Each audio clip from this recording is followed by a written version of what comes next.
Hey everybody, I'm Katallina, and today we're here to talk about episode 16 of Tower of God, season 2. If I had to pick one word to sum up today's episode, that word would be, oh. Like, oh my gosh, what are you doing here?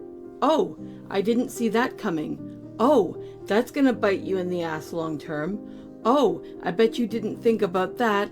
And basically any other variety you could think of under the sun, because today's episode was broken down into a bunch of smaller pieces, and we got some really interesting reveals and some really interesting new situations.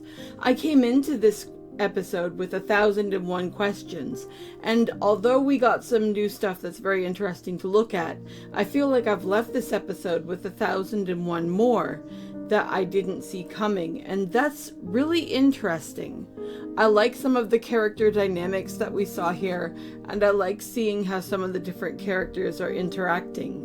One of the things I would like to know is what it is that Novik and Baam were talking about, because Baam whispers something into Novik's ear, and we really don't get any reference as a viewer as to what that actually is.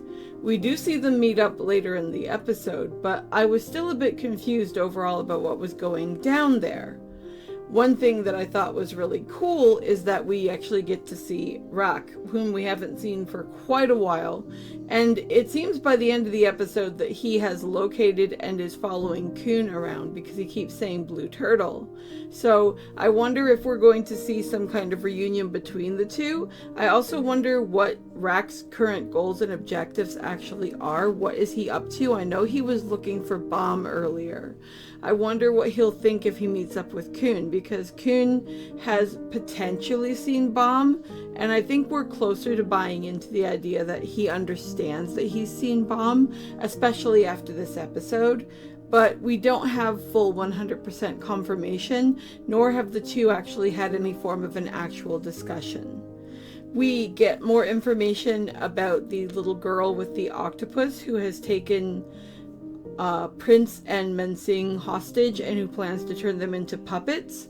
I don't quite know what the deal with that is, whether she has some kind of mind control over them, or whether she is somehow connected to something inside of the workshop and she's actually going to do something akin to fully mechanizing them or something, because that could be super creepy. But they are still not out of harm's way, and I'm getting more and more concerned for their overall safety, which is unquestionably the point with what's going on in the episode. But they're doing a really great job of building up the suspension for that.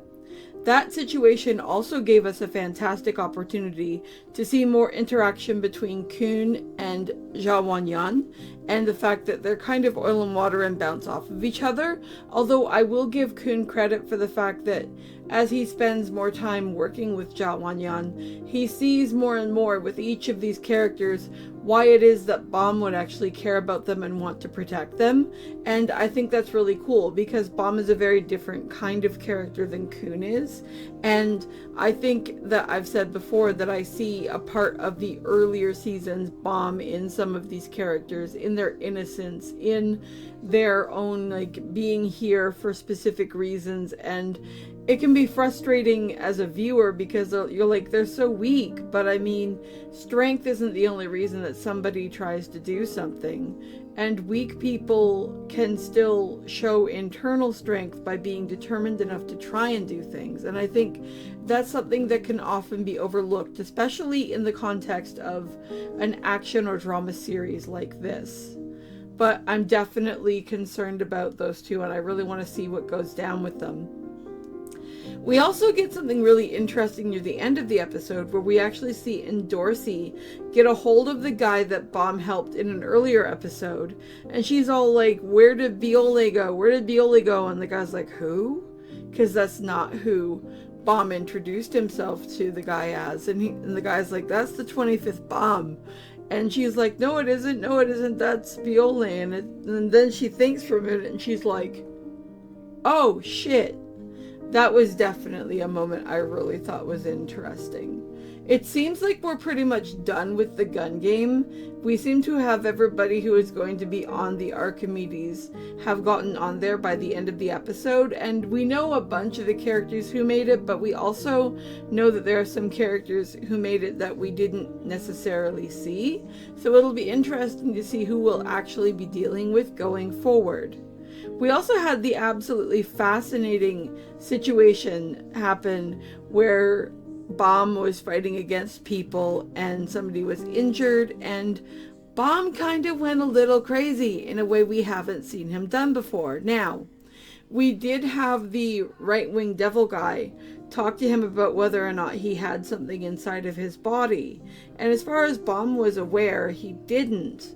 But when shit hit the fan, we find out that something is definitely there, because a red wing shoots out of Baam and Baam beats the absolute crap out of somebody. So that is definitely something that leaves me asking a whole bunch of questions. Did Baam leave information out when he was talking to people? Or does Baam have abilities that he doesn't know about? Or is something entirely else going on? I have absolutely no idea, but I am definitely intrigued. What I can tell you, though, is that overall I was thoroughly impressed with this episode. We got a lot of snippets here, but I think we got a lot of really valuable information, and we got a decent amount of action and characterization as well. So I think they did an overall really good job with this, and I personally was very pleased. But I'd love to know what you guys are thinking, so drop a comment below and let me know, and I'll talk to you in the next video. See you later. Bye!